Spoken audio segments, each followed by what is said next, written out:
ขอสภะมงคลจงเกิดแก่ท่านทั้งหลายธรรมชาติเป็นเหตุให้เกิดความทุกข์ธรรมชาติเป็นเหตุให้เกิดคำว่าวุ่นวายธรรมชาติทำให้ชีวิตเราไม่สงบอะไรที่เป็นธรรมชาติมีแต่คำว่าทำลายอะไรที่เป็นธรรมะมีแต่สร้างสรรค์อะไรที่เป็นธรรมะจะทำให้กายใจเรามั่นคงธรรมะของพุทธเจ้าเป็นเครื่องปลดเปลื้อง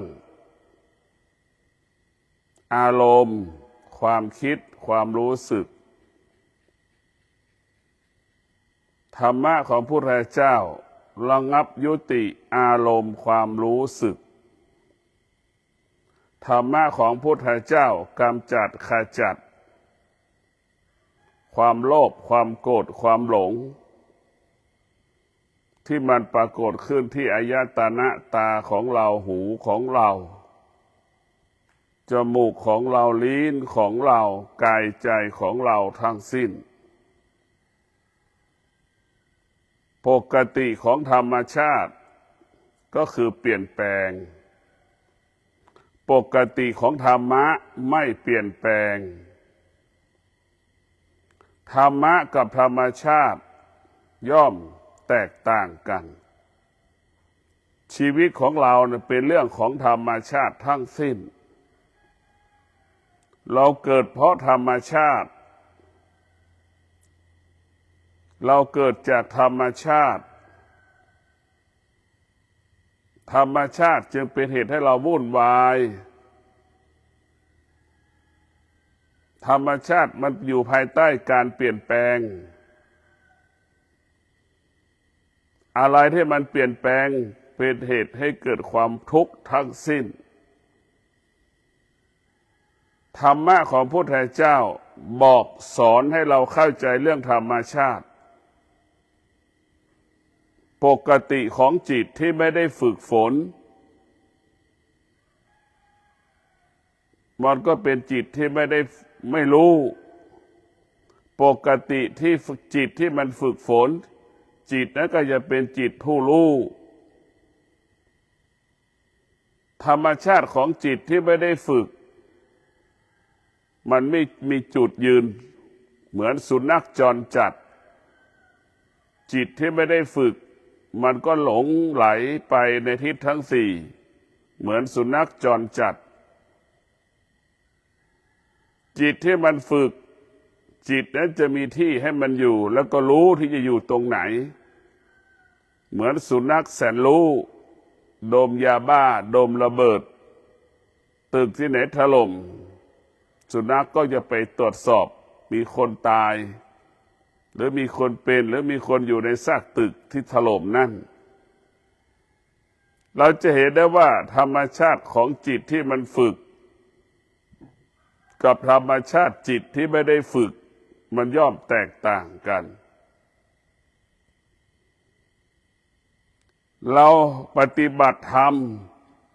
ก็เพื่อปลดเปลื้องธรรมชาติออกจากจิตใจเราบวชชีบวชพราหมณ์ก็เพื่อปลดเปลื้องธรรมชาติออกไปจากจิตจากใจของเราออกจากกายของเราเราบวชชีบวชพราหมณ์บวชพระเพื่อจะมาเปลี่ยนแปลงอะไรเขาว่าของมนุษย์นี่ไม่ให้มันเกิดขึ้นที่จิตที่ใจทั้งกายเราเปลี่ยนรูปแบบแล้วใส่ชุดสีขาวใส่จีวรสีเหลืองมันเหลือแต่จิตใจเท่านั้นที่มันยังไม่เปลี่ยนหรือเปลี่ยนแปลงไม่ได้หรือมันเปลี่ยนแปลงไปได้ยากก็คือสภาวะจิตอารมณ์ของเราเนี่ยยังเป็นคฤหัสถ์อยู่อารมณ์ของเราจิตใจของเรายังเป็นอารมณ์ของมนุษย์นอกกำแพงวัดอยู่ถ้าเราไม่มีสัจจะที่รุนแรงไม่บำเพ็ญเพียรอย่างแรงกล้า หัวใจเราก็ยังเป็นมนุษย์อยู่ดีหัวใจเราเป็นมนุษย์นอกกำแพงวัดไอ้การมาบวชก็คือการละพฤติกรรมวัฒนธรรมของจิตนอกกำแพงวัดการบวชของเราเพื่อจะมาต้อนรับน้อมนำเอาพระธรรม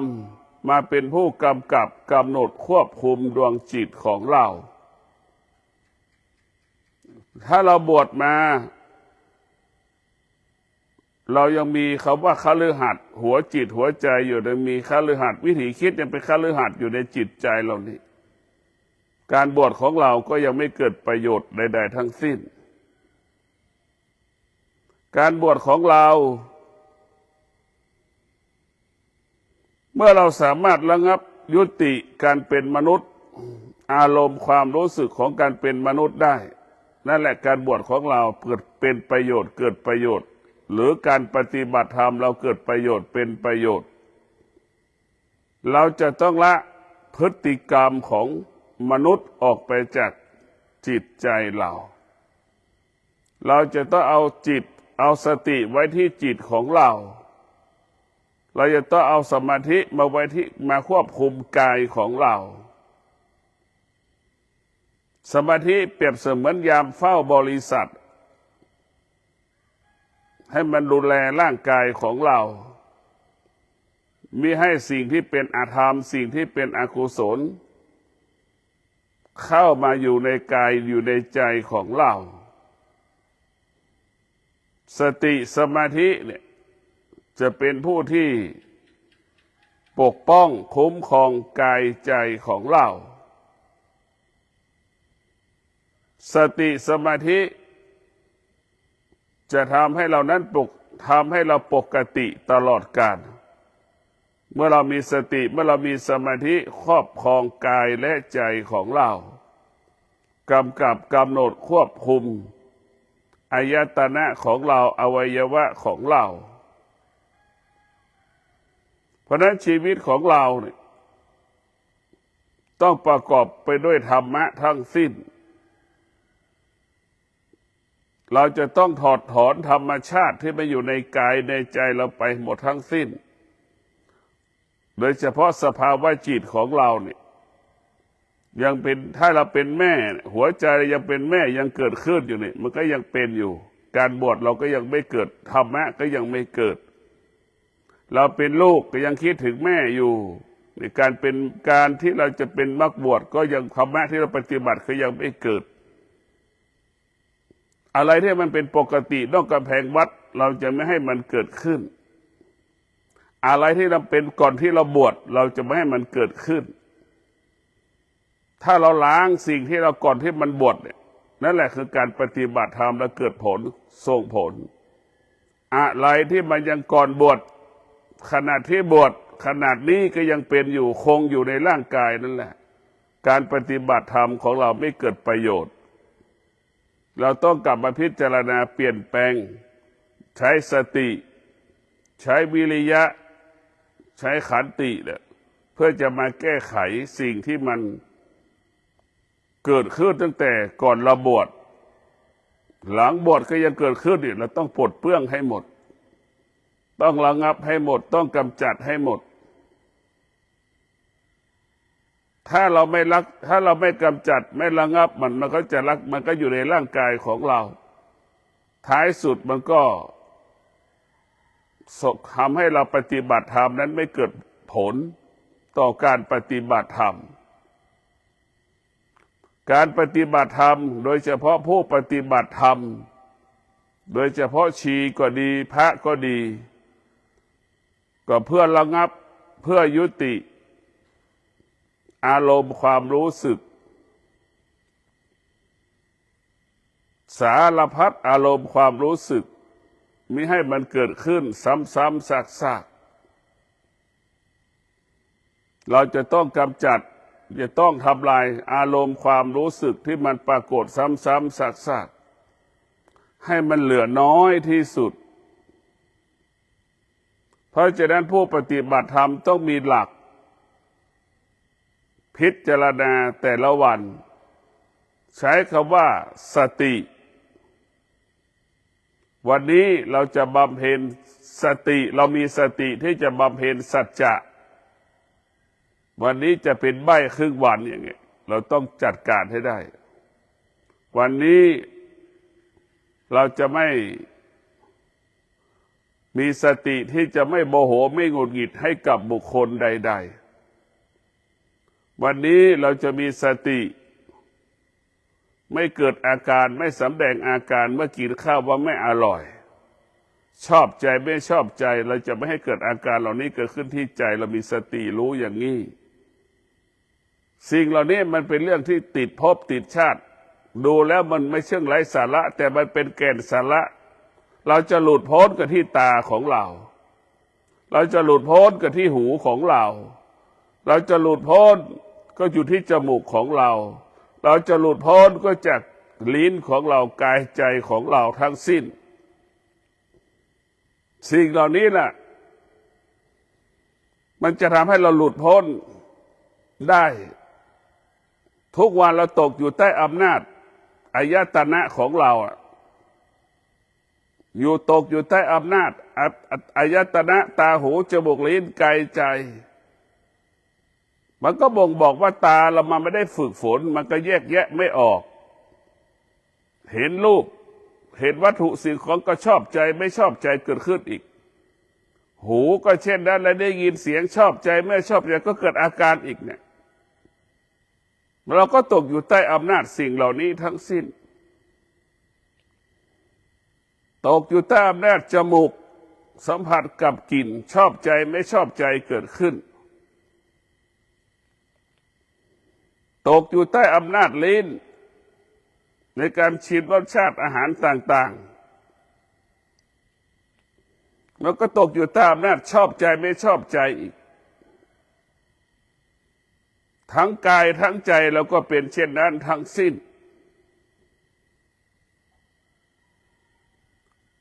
จิตคืออะไร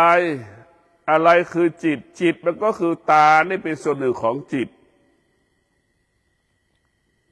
หูนี่แหละเป็นส่วนหนึ่งของจิต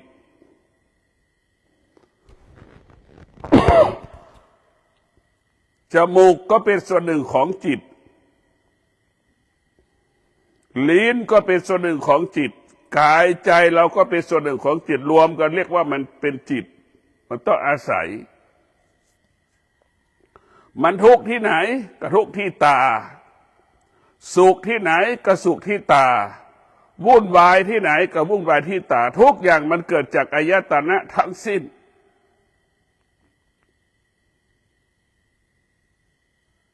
อายตนะเป็นตัวที่จะดับที่ไหนก็ดับที่อายตนะเราจะปิดก็ปิดที่อายตนะเราจะเปิดก็เปิดที่อายตนะ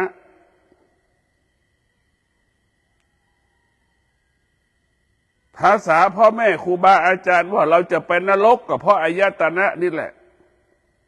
เราจะไปสวรรค์ก็เพราะอายตนะนี่แหละเราจะไปนิพพานก็เพราะอายตนะนี่แหละเราไปไม่ถึงนิพพานก็เพราะอายตนะทั้งสิ้นมันไม่มีเรื่องอื่นใดๆทั้งสิ้นเพราะนั้นอายตนะเนี่ยเป็นตัวสำคัญที่สุดถ้าเราไม่สามารถแก้อายตนะเราได้ไม่มีโอกาสที่เราจะเข้าถึงธรรมเพียงทุกวันนี้เพียงแต่รู้ธรรมเท่านั้นแต่ไม่เคยเห็นธรรม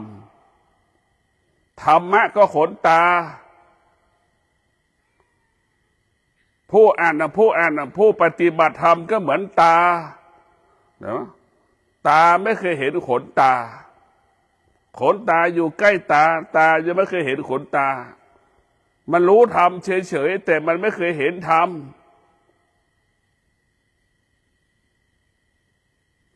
รู้ธรรมเฉยๆเข้าไม่ถึงธรรมอายตนะจึงเป็นปกติก่อนบวชก็เป็นเช่นนี้หลังบวชก็เป็นเช่นนี้เห็นไหมถ้าเราบวชแล้วอายตนะของเรามันเกิดการเปลี่ยนแปลงอายตนะของเรามันเกิดการพัฒนา หรือการปฏิบัติของธรรมมันหลังที่เราบวชมาการปฏิบัติธรรมการประพฤติธรรมเราเกิดอายตนะทั้งหลายมันก็สงบธรรมะคือผู้เปลี่ยนแปลงอายตนะของเราพวกเราปฏิบัติธรรมไม่ต้องไปหลงธรรมะอื่นๆไม่ต้องไปอยากรู้เรื่องธรรมะขอให้รู้เรื่องอายตนะขอให้ควบคุมอายตนะขอให้มีสติในการรับรู้ของอายตนะให้ได้เท่านี้แหละเราจะการธรรมะก็อยู่ที่ตรงนี้ถ้ามีสติรู้เมื่อตามันสัมผัสกับรูปมีสติรู้ทำยังไงไม่ให้ตาเรานั้นเกิดปฏิกิริยาชอบใจไม่ชอบใจเราจะทำอย่างไรนี่ทำอย่างไรเมื่อตาสัมผัสกับรูปไม่ให้ตาเข้าไปยึดติดในรูปนั้นนี่เราต้องพิจารณาเราจะทำยังไงไม่ให้ตาสัมผัสกับรูปวัตถุสิ่งของไม่ให้มีความรู้สึกไม่ให้มันเกิดความรู้สึกกับเมื่อตาสัมผัสวัตถุสิ่งของกับรูปนั้นได้ทำอย่างไรให้เราตามันสัมผัสกับรูปวัตถุสิ่งของต่างๆไม่ให้ตานั้นมีรับรู้สึกกับวัตถุสิ่งของต่างๆไม่ให้มันมีค่าการฝึกฝนธรรมะก็คือการฝึกฝนตาของเรานี่แหละทุกวันในตาเราเห็นอะไร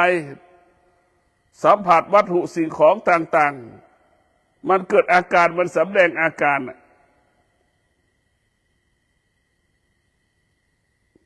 ก็บ่งบอกว่าเรายังมีความรู้สึกเมื่อมันมีความรู้สึกมันก็มีตัวมีตนเมื่อมีตัวมีตนมันก็ทำให้เราวุ่นวายไม่มีวันจบสิ้นมันก็มาขวางกั้นเหมือนไม้ท่อนใหญ่ๆมาขวางถนนแล้วเราก็นั่งเราก็ขี่รถก็ขับผ่านไม่ได้อายตนะทั้งหลายที่ไม่ได้ฝึกฝนมันจะมาขวางกั้นการปฏิบัติธรรมการประพฤติธรรมของเราเหมือนไม้ท่อนใหญ่ๆล้มกลางถนนต้นไม้ล้มอยู่กลางถนนรถมันก็ผ่านไม่ได้ถ้าเราสามารถฝึกฝนอายตนะแล้วได้อย่างทุกประการเหมือนเรายกไม้ขวางถนนได้โอกาสให้เราไปสู่แดนแห่งโลกุตระมันมีง่ายมันไปได้ง่ายเพราะฉะนั้นพวกเราต้องมาพิจารณาอายตนะนี่แหละทุกข์ก็ที่อธิตาสุขก็ที่ตาทุกข์ก็ที่หูสุขก็ที่หูถ้าหูมันยังสำแดงอาการเกิดปฏิกิริยาอายตนะของเรายังมีออกอาการสำแดงอาการเกิดปฏิกิริยาอยู่เนี่ยมันจะเกิดคำว่าความทุกข์มันก็จะเกิดคำว่าความสุขสุขมันก็เป็นกิเลสทุกข์มันก็เป็นกิเลสทั้งสิ้นสุขก็เป็นอนิจจังทุกข์มันก็เป็นอนิจจังสุขมันก็เปลี่ยนแปลงทุกข์มันก็เปลี่ยนแปลงแต่การฝึกจิตให้จิตอยู่เหนือทุกข์ให้จิตอยู่เหนือสุขการฝึกจิตไม่ให้สุขเกิดไม่ให้ทุกข์เกิดให้จิตมันอยู่เหนือสุขกับทุกข์ให้จิตรู้ว่าสุขให้รู้ว่าจิตทุกข์ถ้าจิตมันรู้สุขรู้ทุกข์แล้วในจิตมันจะไม่เข้าไปยึดติดว่าจิตเป็นผู้รู้ทุกข์สุขเปรียบเสมือนหมากับไก่สุขเกิดทุกข์เกิดเรารู้เราก็จะขับไล่สุขทุกข์ไม่ให้มันมาไม่ให้มันเกิดขึ้นที่กายที่ใจของเราสุขทุกข์เปรียบเสมือนหมากับไก่เรารู้ว่าสุขทุกข์มันเกิดเราจะสงบนิ่งเราจะไม่ต้อนรับมันนิ่งเราไม่เกิดอาการไม่แสดงอาการกับมันนี่คืออานุภาพของการปฏิบัติธรรมเรียกว่ามีสติปฏิเสธสิ่งที่เป็นอธรรมสิ่งที่เป็นอกุศล การปฏิบัติธรรมเพื่อเรามีสติที่จะต้อนรับธรรมน้อมนำเอาธรรมก็คือเอาขันติบารมีเอาวิริยะบารมีมาตัวขับเคลื่อนในการปฏิบัติธรรมของเราอายตนะเนี่ยเป็นตัวที่น่ากลัวที่สุดคำว่าจิตเราเกิดมาเราก็ได้ยินตั้งแต่เราเกิดมีใครมาถามว่าจิตคืออะไรเนี่ยยังตอบไม่ได้เอาอะไรมาบอกว่าเป็นจิตจิตคือส่วนไหนของจิตร่างกายคือเป็นส่วนไหนของจิตเนี่ยพ่อแม่ครูบาอาจารย์ก็บอกตลอดเวลาว่าอายตนะเป็นส่วนหนึ่งของจิตกายก็เป็นส่วนหนึ่งของจิตรวมกันแล้วเรียกว่าจิตจิตมันก็เหมือนถังขยะถ้าเราไม่ได้ฝึกก็เป็นที่อยู่ของกิเลสจิตที่เราฝึกมันก็เป็นที่อยู่ของธรรมะเหมือนอัญมณีในกล่องที่เราเก็บอัญมณีเครื่องประดับผู้ที่ปฏิบัติธรรมไม่ต้องไปสนใจเรื่องอื่นๆขอให้มีสติแก้ไขอายตนะของเราเนี่ยก่อนบวชกับหลังบวชมันพัฒนาไหมพิจารณาทุกวันแก้ไขตรงนี้แหละแค่นี้พอแล้ว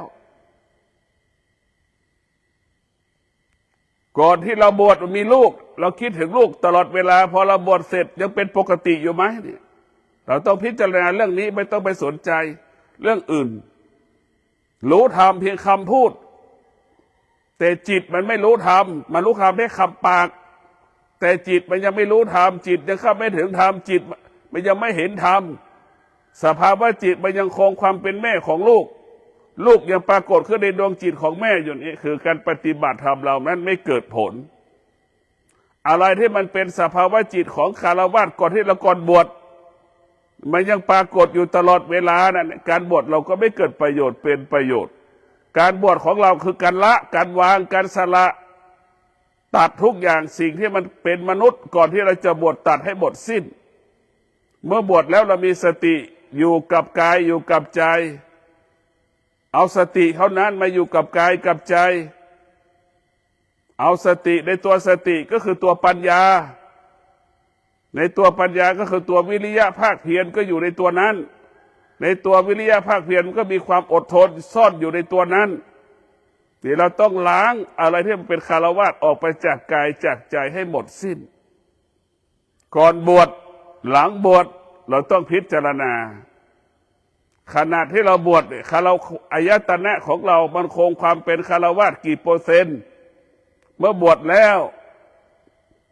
มันเพิ่มความเป็นนักบวชอยู่ในอายตนะของเรากี่เปอร์เซ็นต์เราอยู่ตรงนี้แหละเครื่องวัดผลอายตนะเป็นเครื่องวัดผลประเมินผลของธรรมะถ้าเรามีธรรมะอายตนะของเรามันก็จะสงบนิ่งมันไม่รับรู้การฝึกจิตของเราให้จิตเรารู้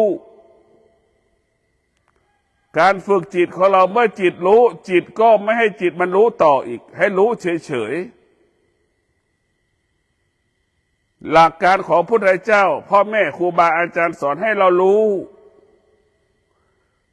เราไปนั่งเราเรียนรู้ให้มันรู้แล้วก็มาให้มันรู้เห็นไหมอย่างเช่นเรารู้เรื่องอนิจจังทุกขังอนัตตาเนี่ยโลกทั้งโลกเนี่ยมันเป็นอนิจจังทุกขังอนัตตาเราย่อโลกของเราแล้วย่อมาอยู่ที่กายของเราร่างกายของเราก็เป็นอนิจจังทุกขังอนัตตาสิ่งที่มีอยู่บนโลกสารพัดสิ่งที่มีอยู่บนโลกก็คือย่อมาอยู่ในร่างกายของเราก็คืออารมณ์ความโลภความโกรธความหลงอยากได้อยากมีอยากเป็นชอบใจไม่ชอบใจอาการสารพัดอาการความรู้สึกสารพัดความรู้สึกที่มันปรากฏในกายในจิตในใจเรานั่นแหละเราเอาโลกมาเป็นร่างกายของเราเอาสิ่งที่มาอยู่ในบนโลกนี่ก็คืออารมณ์ของเราเนี่ยเราโลกร่างกายของเราก็ตกอยู่ใต้อำนาจอนิจจังทุกขังอนัตตาร่างกายของเราเป็นสิ่งที่ควบคุมไม่ได้ เป็นสิ่งที่ควบคุมไม่ได้เพราะร่างกายของเราตกอยู่ใต้อำนาจอนิจจังทุกขังอนัตตาทั้งสิ้นวันไหนที่เรารู้สึกไม่พอใจยังมีอยู่ไหมเราต้องแก้ไขเนี่ยความไม่พอใจมันก็เป็นอนิจจังทุกขังอนัตตาสิ่งที่เราพอใจมันก็เป็นอนิจจังทุกขังอนัตตาทั้งสิ้นรู้ให้เราอยู่เหนือสิ่งที่จิตรู้จิตรู้ให้จิตอยู่เหนือที่จิตรู้รู้ว่าเป็นทองคำแต่เราไม่เข้าไปยึดติดในตัวทองคำเราไม่ทุกข์เมื่อเรารู้ว่าสิ่งนั้นเป็นทองคำและเอามือไปจับความทุกข์เกิดขึ้นทันทีมันจะบอกว่าจิตมันจะตั้งคำถามแล้วของทองคำปลอมหรือเปล่ามันหนักเกินผิดปกติทองคำทำไมมันเบาผิดปกติมันจะเกิดอาการเหล่านี้ขึ้นรู้เข้าไปยึดติดที่จิตรู้เป็นทุกข์รู้ก็คือกาวดักหนูรู้ด้วยกิเลสเป็นเช่นนั้นจิตของเราก็เหมือนหนูติดกาวทุกวันเราเป็นเช่นนี้ทั้งระบบไม่ใช่พวกเราเป็นทั้งหมดทั้งโลกเป็นเช่นนี้ผู้ปฏิบัติธรรมก็เป็นเช่นนี้ผู้ไม่ปฏิบัติธรรมก็เป็นเช่นนี้ไปติดในสิ่งที่เรารู้ทั้งสิ้น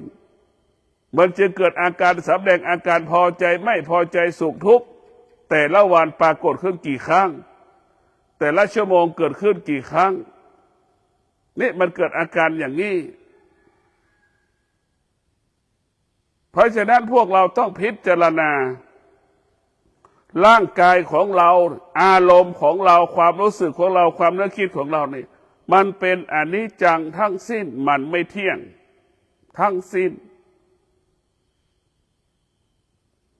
เมื่อเรารู้ว่าสิ่งใดมันไม่เที่ยงเราไปยึดติดก็เป็นทุกข์ความทุกข์ก็เป็นสิ่งที่ไม่ทนไปทนได้ยากเราก็ไปยึดติดอีกนี่เราขาดปัญญาตัวไม่รู้มันก็ส่งผลไปถึงเรื่อยๆทั้งความทุกข์ก็เป็นเราควบคุมไม่ได้อีกสุขก็ควบคุมไม่ได้ทุกอย่างเราเป็นสิ่งที่ควบคุมไม่ได้แต่พระพุทธเจ้าสอนให้เรารู้เฉยๆให้เรารู้สิ่งที่เรารู้ไม่ให้เราเข้าไปยึดติดในสิ่งที่เรารู้ถ้าเรารู้เข้าไปยึดติดในสิ่งที่เรารู้เราก็ไปติดกับดักของกิเลสเหมือนหนูติดกาวออกไม่ได้เหมือนแมลงวันติดกาวออกไม่ได้รู้ของพระพุทธเจ้าละรู้ของพระพุทธเจ้าแล้วก็วางรู้พระพุทธเจ้าก็ปล่อยรู้ด้วยปัญญาไม่ยึดติดในสิ่งที่รู้ด้วยกิเลสยังยึดติดในสิ่งที่รู้ยึดมั่นสิ่งที่รู้ไอ้ตัวรู้ที่ไหนที่ตาตัวรู้ที่ไหนที่หูตัวรู้ที่ไหนที่จมูกตัวรู้ที่ไหนที่ลิ้นที่กายที่ใจเหรอเห็นไหม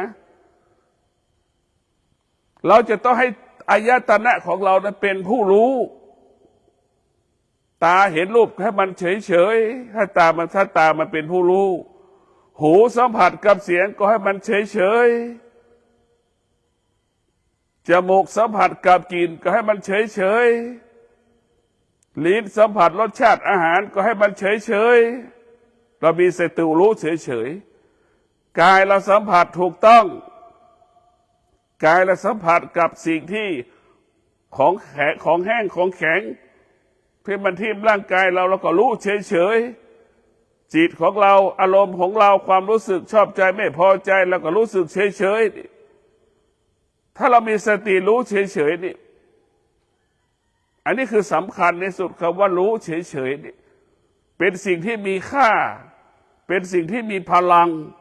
สำหรับผู้ที่ปฏิบัติถ้าเป็นคนนอกกำแพงวัดมันก็สามารถระงับความยุติโมโหหงุดหงิดได้ง่ายถ้าภาษาผู้ปฏิบัติธรรมรู้เฉยๆก็ทำให้กายกับใจเราสงบกายกับใจเราสงบทุกวันนี้เรารู้ และไปยึดติดสิ่งที่เรารู้มันก็เกิดอาการมันก็สำแดงอาการนะมันก็ออกอาการสำแดงอาการเมื่อมันออกอาการสำแดงอาการเราก็ตกอยู่ใต้อำนาจสิ่งที่เรารู้มันก็ติดบ่วงเหมือนนกติดบ่วงเหมือนควายที่ถูกเชือกมัดคอเหมือนไก่ถูกขังในสุ่มไก่มันเป็นเช่นนั้นมันลำบากเพราะฉะนั้นเราจะต้องปลดเปลื้องการเป็นมนุษย์ออกไปจากชีวิตของเราจะต้องน้อมนำเอาพระธรรมมาสู่กายสู่ใจของเราพระธรรมก็คือตัวสติพระธรรมก็คือตัวสติเอาสติมาไว้ที่กายของเราเอาสติมาควบคุมกายของเราสติถ้ามีตัวตนก็เหมือนสบู่เพื่อกำจัดเหือใครของเรานั่นแหละสติถ้ามีตัวตนก็เหมือนยาสีฟันเนี่ยกำจัดมันกำจัดถ้ามีตัวตนก็เหมือนยาสีฟันกำจัดสิ่งที่มันกลิ่นเหม็นติดปากเราสติถ้ามีตัวตนก็เหมือนผงซักผ้ากำจัดกิเลสที่มันติดเสื้อผ้าเราเห็นไหมคราบที่มันเปื้อนนั่นมันจะเป็นเช่นนั้นสติเท่านั้นที่จะทำให้เราหลุดพ้นถ้าเราเป็นผู้รู้เท่านั้นถ้าเราเผลอเมื่อไหร่จิตมันจะไม่รู้เพราะนั้นเราต้องบำเพ็ญสติทุกขณะลมหายใจพ่อแม่ครูบาอาจารย์เวลาเรานั่งสมาธิพ่อแม่ครูบาอาจารย์สอนให้เราให้จิตอยู่กับกายให้จิตอยู่กับกายพ่อแม่ครูบาอาจารย์ไม่ให้จิตออกนอกกายโดยเฉพาะผู้ที่ปฏิบัติธรรมเนี่ยต้องมีสติตรงนี้ให้มากให้จิตอยู่กับกายให้จิตอยู่ในกายกายของเราก็เหมือนบ้านที่เรานอนห้องกรรมฐานที่เรานอนจิตของเราก็เหมือนคนอยู่ในห้องกรรมฐานนั่นแหละเรียกว่าจิตอยู่ในกายจิตนั้นจะสงบกายก็สงบถ้าจิตออกนอกกายจิตนั้นจะเป็นทุกข์วุ่นวายเหมือนเราออกนอกห้องเห็นไหมเราออกนอกห้องนี่จะเป็นทุกข์มีกลิ่นขี้หมูเหม็นๆเกิดอาการเป็นทุกข์ทันทีเลยเป็นทุกข์ทันทีเพราะฉะนั้นจิตออกนอกกายมันจะทำให้เราวุ่นวายจิตออกนอกกายจิตเราก็เหมือนคนเดินห้างเซ็นทรัลเห็นไหมไปไปซื้อของเซ็นทรัลไปเห็นเครื่องประดับก็อยากได้เครื่องประดับเห็นไหมไปเครื่องไฟฟ้าก็อยากได้เครื่องไฟฟ้าไปโซนเสื้อผ้าก็อยากได้เสื้อผ้าเห็นไหมมันไม่จบเลยเป็นทุกข์จิตออกนอกกายเห็นไหมไปโซนรองเท้าก็อยากได้รองเท้าอีกไปโซนกระเป๋าก็อยากได้กระเป๋าอีกนี่แหละจิตออกนอกกายเป็นทุกข์พ่อแม่ครูบาอาจารย์สอนให้เราจิตอยู่ในกายเราจะสังเกตได้หน้าที่ของจิตขณะที่ภาวนาหายใจเข้าหายใจออกรู้อันที่หนึ่งหน้าที่ของจิตอันที่สองหายใจยาวหายใจสั้นให้เรารู้อย่างชัดเจนอันที่สามหน้าที่ของจิตหายใจหยาบหายใจละเอียดให้เรารู้นี่แหละหน้าที่ของจิตขณะที่ภาวนามันมีแค่สามประการให้รู้หน้าที่ของจิตขณะที่เราออกจากการภาวนาจิตนั้นกำหนดอริยบททั้งสี่จะนั่งจะนอนจะเดินให้เรารู้เมื่อเรารู้มันก็ปกติหากเราไม่รู้เราก็ผิดปกติถ้าเป็นพ่อค้าก็ขาดทุนถ้าคนนอกจากเพลงวัดก็จะเถียงกันมาทำงานไม่สำเร็จถ้าเรารู้ผู้นั่งสมาธิก็ควบคุมจิตได้ควบคุมกายได้มันก็สะสม ไอ้ตัวที่เรานั่งสมาธิมันตัวรู้มันเกิดขึ้นเช่นเรานั่งสมาธิกำหนดลมหายใจเข้าออกได้ยาวรู้สั้นรู้ละเอียดหยาบรู้นี่ครบ30 นาทีนี่นั่นแหละคือการภาวนาเราประสบความสำเร็จมันค่อยๆสะสมเหมือนเอาน้ำใส่ตู้เย็นเห็นไหมมันก็สะสมความเย็นขึ้นเรื่อยๆเรื่อยๆเรื่อยๆนั่นแหละเราได้โดยเราไม่รู้ได้โดยไม่รู้ที่เราสะสมไปเรื่อยๆเพราะฉะนั้นผู้ปฏิบัติธรรมทั้งหลายมีสติรู้เท่านั้นไม่ต้องไปมีเรื่องอื่นมีสติรู้ที่จะแก้ไขตาของเรามีสติรู้ที่จะแก้ไขหูของเรามีสติรู้ที่จะแก้ไขจมูกของเรามีสติรู้ที่จะแก้ไขลิ้นของเรามีสติรู้ที่จะแก้ไขกายของเรามีสติรู้จะแก้ไขที่ใจของเราไม่ให้มันเกิดอาการแสดงอาการต่างๆถ้าเรารู้ที่จะแก้ไขอายตนะโอกาสที่เราจะได้บรรลุธรรมเห็นธรรมก็มีมากเรารู้ว่าเราจะมีสติอยู่กับอายตนะยามใดนั่งสมาธิยามใดปฏิบัติธรรมธรรมะก็จะเกิดขึ้นได้โดยง่ายนั่นคืออานุภาพของพระธรรมเพราะฉะนั้นพวกเราทั้งหลายมีสติฝึกฝนจิตมีสติควบคุมจิตมีสติเอาจิตไปควบคุมกายจิตของเราเนี่ยมันดื้อจิตของเราเนี่ยมันดื้อเหมือนช้างจิตของเราเนี่ยมันดุเหมือนเสือดุยิ่งกว่าเสืออีกจิตของเรานี่มันมีพลังยิ่งกว่าช้างมันมีพลังยิ่งกว่าเสือนะแต่ถ้าเราฝึกได้ฝึกจิตได้จิตเราก็ยอมเราเหมือนช้างเห็นไหมที่สุดช้างก็ยอมควานช้างที่สุดเสือก็ยอมคนที่ถูกฝึกเสือได้เห็นไหมเราจะกลัวเราไม่ต้องไปกลัวเสือเนี่ยถ้าเรารู้แล้วว่าถ้ามันกินอิ่มเนี่ยมันจะไม่กินเรามันจะไม่กินคนที่เสือกินคนเพราะมันไม่มีอาหารให้มันกินเท่านั้นถ้าเสือมันได้มีอาหารให้มันกินมันจะไม่กินคนเรานอนกับมันได้ทุกเวลาอยู่กับมันได้ทุกเวลาจิตที่เราฝึกมันก็เป็นเช่นนั้น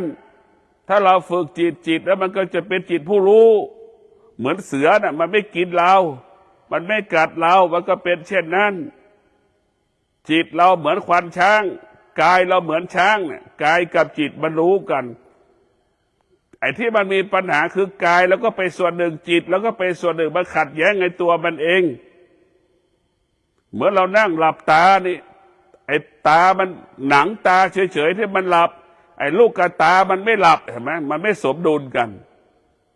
ลูกกระตายังไหลอยู่เราบังคับตาให้มันหลับเฉยๆแต่ลูกกระตามันยังไม่นอนตามันยังไม่นิ่งตายังไม่สงบมันจะเกิดปฏิกิริยาอยู่ตลอดเวลานะเพราะฉะนั้นพวกเราต้องพิจารณาอายตนะนี่สำคัญที่สุดเราจะไปที่อื่นไม่ต้องไปรู้เรื่องอื่นถ้ารู้เรื่องอายตนะเนี่ยเราก็สามารถรู้เรื่องธรรมตาของเราสิ่งที่มันควรรู้หูของเราสิ่งที่มันควรรู้จมูกของเราที่มันควรรู้ลิ้นของเราที่มันควรรู้เราต้องรู้อายตปกติของอายตนะเราก็เปลี่ยนแปลงปกติของอายตนะให้มันผิดปกติให้ตามารู้เรื่องธรรมให้หูมารู้เรื่องธรรมให้จิตมารู้เรื่องให้จมูกมารู้เรื่องธรรมให้ลิ้นมารู้เรื่องธรรมให้จิตมารู้เรื่องธรรมให้กายให้อยู่กับธรรมทุกวันนี้อายตนะของเรามาอยู่กับกิเลสความโลภความโกรธความหลงอยู่ภายใต้อารมณ์ของตนเองเห็นไหมนี่แหละคือมันทำให้เราเป็นทุกข์ก็ขอให้ท่านทั้งหลายมีสติที่จะฝึกฝนจิตมีสติที่จะปฏิบัติธรรมการปฏิบัติธรรมของเรามันได้ในตัวมันเองสิ่งที่เราคิดมันไม่ได้สิ่งที่เราได้ทำไมไม่คิด อย่างที่มันปฏิบัติธรรมได้คติบารมีวิริยะบารมีเนี่ยมันอยู่ในตัวของมันเองเนี่ยถ้าเราไม่มาตรงนี้เพราะเราจะตื่น6 โมงนู่นแต่พอมาตรงนี้ตี 3 ครึ่งเราตื่นแล้วเนี่ยมันก็ได้ละนี่แหละจิตคือเป็นผู้ตื่นแล้วเป็นผู้รู้แล้วว่าต้องตื่นนี่แหละคือการเปลี่ยนแปลงของเราเริ่มเกิดขึ้นแต่เปลี่ยนแปลงพฤติกรรมของเราการปฏิบัติธรรมก็คือการเปลี่ยนแปลงพฤติกรรมจากคฤหัสถ์ให้เป็นนักพจน์นักบวชนักพจน์นักบวชตื่น6 โมงจบนักพจน์นักบวชมีค่าดังชาวบ้านไม่มีโอกาสได้บรรลุธรรมเห็นธรรมนักพจน์นักบวชผู้ปฏิบัติธรรมต้องอยู่เหนือชาวบ้านกินอยู่นอนต้องไม่เหมือนชาวบ้านผู้ปฏิบัติธรรมก็เป็นเช่นนั้นกินอยู่นอนต้องไม่เหมือนชาวบ้านถ้ากินอยู่นอนเหมือนชาวบ้านการปฏิบัติธรรมประพฤติธรรมไม่มีโอกาสที่จะเกิดธรรม